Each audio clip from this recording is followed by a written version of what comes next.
Welcome back, South Philly Sauce and Audacy Original, brought to you by 94 WIP and Jack Daniels, Ashlyn, Sullivan, Al Morganti here with you, recapping a couple of losses and a big win for the Flyers. They lost 2 in a row and really just seemed to have gotten away from their game, a 2-game losing streak.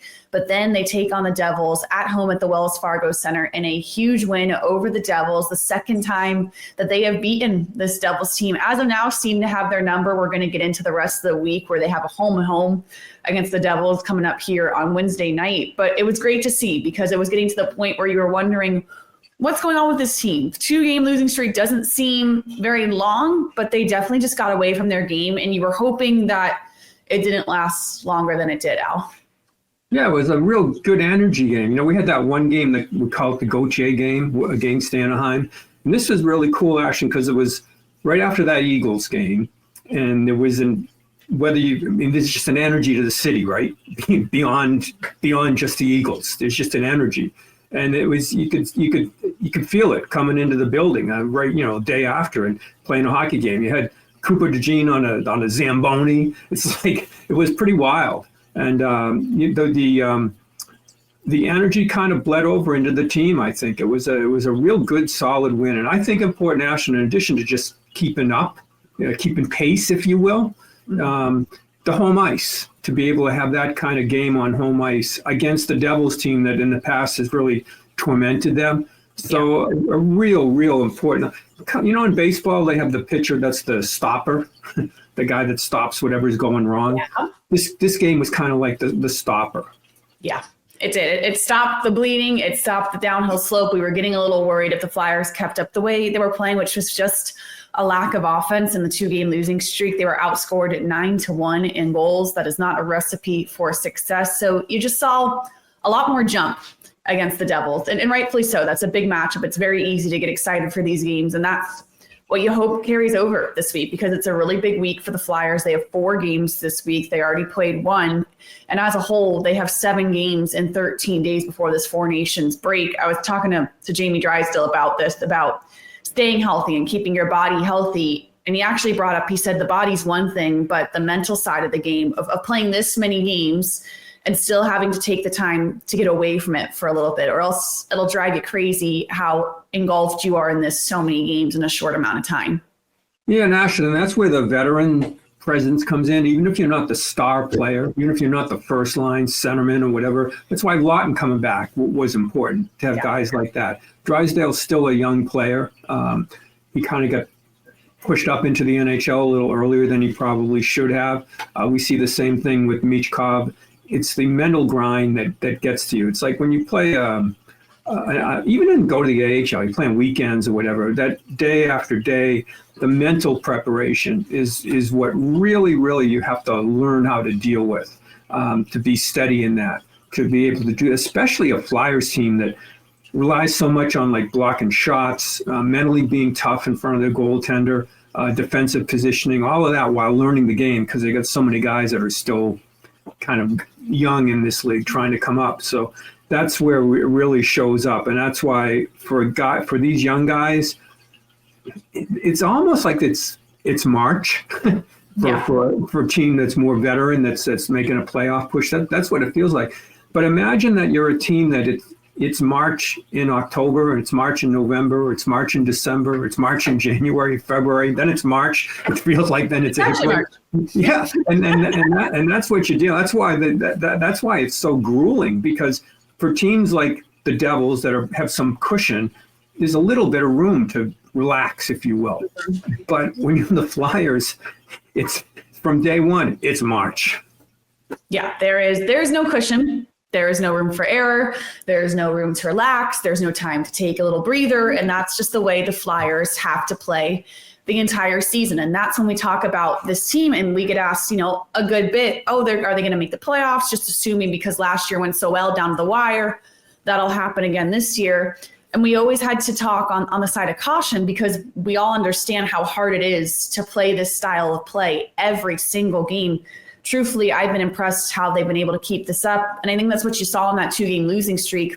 They just got away from it a little bit. And to me, it's unrealistic to think that you can do this every single night. I credit them that they try, But that's my biggest hesitation. If they're going to make it, is it's clear this is how they have to play to succeed.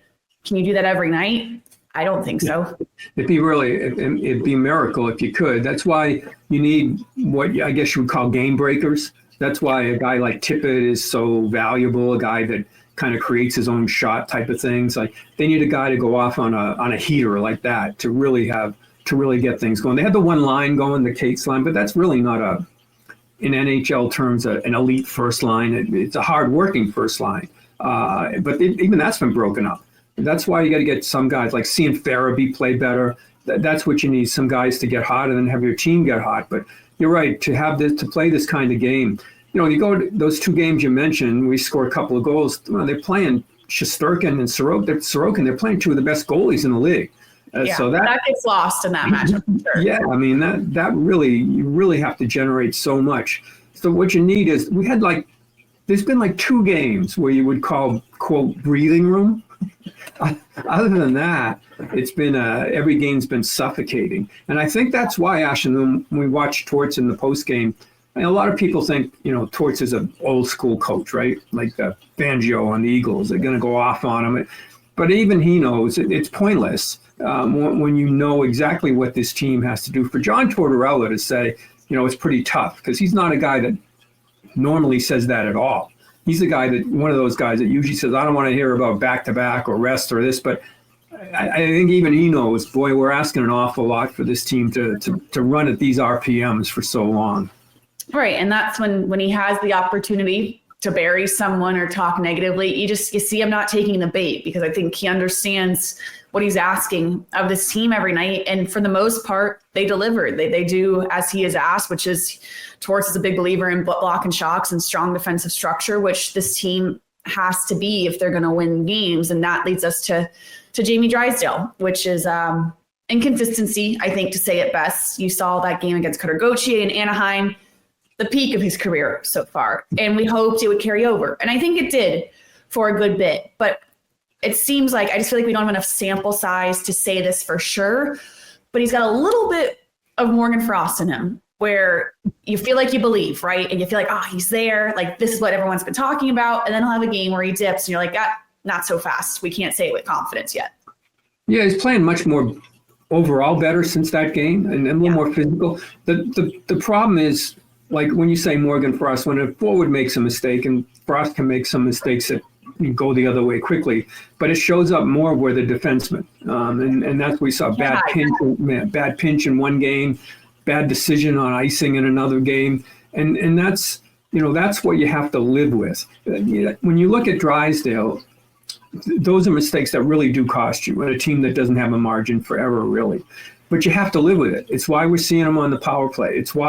I think it's why the coaching staff or whomever gets so positive when he does something well, when he starts to show something on the power play.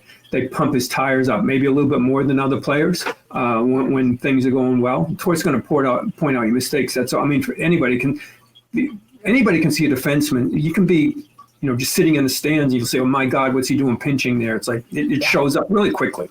But they also want to point out when he's doing things well. They really need him to run a power play. And to be really honest, when you have such a high-profile trade that went on to bring him here, there's a lot on the line for even management to let's highlight when this guy does play well, because it's a big move that we made. So he's had those moments, but he really has had some, even if the overall numbers look good, underlying numbers look good or whatever, when you watch the game, you say, there's those 3 mistakes at these 3 bad times that really hurt you. And I think that's what they're looking to kind of even out in this game.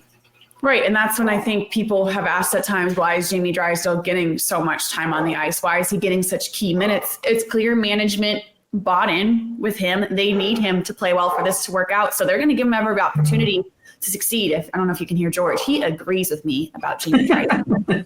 He's a big Drysdale fan. Yeah. Imagine that George made that trade for him. he'd be barking everything. Yeah, exactly. And then that's what you want to see.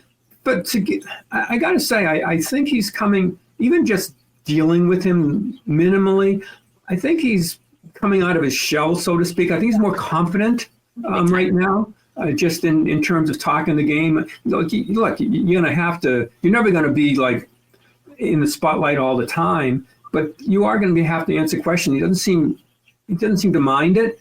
No. And he seems to be willing to, he doesn't mind the load that's on his shoulders right now. So I think that's part of this whole maturing thing too. And I'm just hoping that you can make up for some of that defensive liability and being a smallish player by being really impactful, especially on the power play. And that's where I really hope over what's left of this season, the second half of the season, he shows some growth there. Right. And he doesn't shy away from the pressure, which I think is encouraging in itself. And definitely Sam Ersson doesn't either. Sam Ersson was excellent in that win over the Devils, especially in the second period where the Devils seemed to come to life. There were a lot of grade A chances. You look at this Devils roster full of stars, and they were performing in that second period. And Sam Ersson shut them down. That's the performance you needed to see from Ersson. And we talk a lot about this goaltender having to stand on his head for the Flyers to succeed the rest of the year. You hate to ask Sam Ersson to do that every single night, but the way he played against the Devils is what he's going to have to do if the Flyers want to get to where they want to be. Yeah, even, he's had some misfortune. The Ranger game gave him a bunch of late goals, but overall, since he's come back from that injury, it's getting better and better. And that game against the Devils, he had Brad a couple of times, Jack Hughes a couple of times coming in on their power play a couple of times. So yeah, they were big saves at big moments. So it's the saves that Fedotov didn't make a couple, especially one against the Islanders. That's the saves you have to have, and Ersson made them there. But you still have to remember what happened last year with him, kind of mentally being grinded, I guess is the word, down a little bit late in the season. So that's what you have to get through. And I think he knows and he's willing to accept it. And I think he's also, when you listen to him or talk to him, I think he's pretty aware that he needs rest mentally, at least between games, to prepare, which is why I don't want to root against him in terms of Team Sweden and the Four Nations, but my preference would be that he wouldn't go play, that he would get that rest, just to recharge the batteries.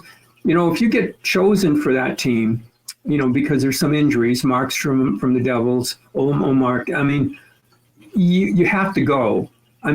Especially if you're him, because he's not like that elite Swedish goalie. And if you look into the future of World Championships or Olympics, you really can't say no. You just can't, because, they'll remember that. Mm-hmm. But so that's why I hate to root against anybody, and I would rather that he had that rest for that when that Four Nations takes place. But if he gets elected and goes, I hope hope he gets in games and plays well. I help his confidence. Yeah, you see both sides of that. You can't ask a player. It's a minimal situation like Joel Embiid because Sam Ersson is healthy, but we talk about this all the time on radio in Philadelphia. Like, how can you tell a player not to go represent his country, which is for most of them a lifelong goal and dream. And of course, from the Flyers perspective, you'd like him to take that rest and stay healthy. But I very much see both sides of that, especially when you look at how many games are coming up here before this Four Nations break, when you're going to ask a lot of Sam Ersson. Even this week, you have 3 games remaining. You have a big one against the Devils, a back-to-back situation Wednesday, Thursday. I think we all expect most likely we'll see Ersson again against the Devils. And we talked about this a lot on our post-game show is you're getting pretty lucky here with this matchup against the Devils. They're without their starting goaltender. They're without some stars really on their roster. But all of that means nothing if you don't take advantage of this situation. Yeah, but you got to follow this up. You can't go in and, at least one point you go in. I've said before, I think they need a run of games, but that would be so good for their confidence to get this thing going. You get back-to-back coming up, so that means you're going to, another goaltending switch presumably to come up. But that would really start to get some traction. I'm still not a real believer that long-term, when I look at the standings, I'm like, wow. And I think that plays into it too, Ashlyn. When you really look, you got to be real, right? Yeah. Man, the Rangers, the Bruins, Tampa, Columbus playing so well. Man, it's just you're running out of spots. It's just a grind. So that's why I think this is a really tough sell job for a coaching staff and for the veterans on this team to get going. But there's also a selfishness to it. Erson, he plays well through this, man. You know, you're talking about your career. Like, yeah, he's an established guy. He's going to be a valuable guy. Yeah, contract. Yeah. Yeah, it's like this is you set up a whole 10 more years of your career going here. Now, how many Flyers have that going on? Frost forever.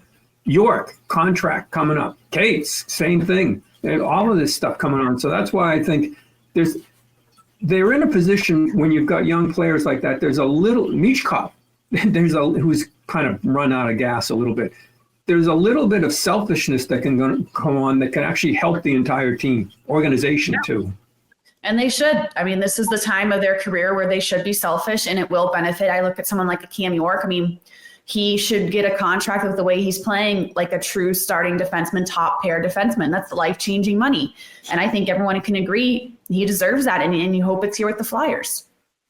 Yeah, and speaking of him, he looks like, to me, he got rocked pretty good with a hit. I still think he's still recovering some from upper shoulder, whatever it was. So we'll see. Yeah, but when he is healthy, he deserves it. Yeah, when he is healthy to be that guy. So there's a lot on the line individually for the season and long-term for the team.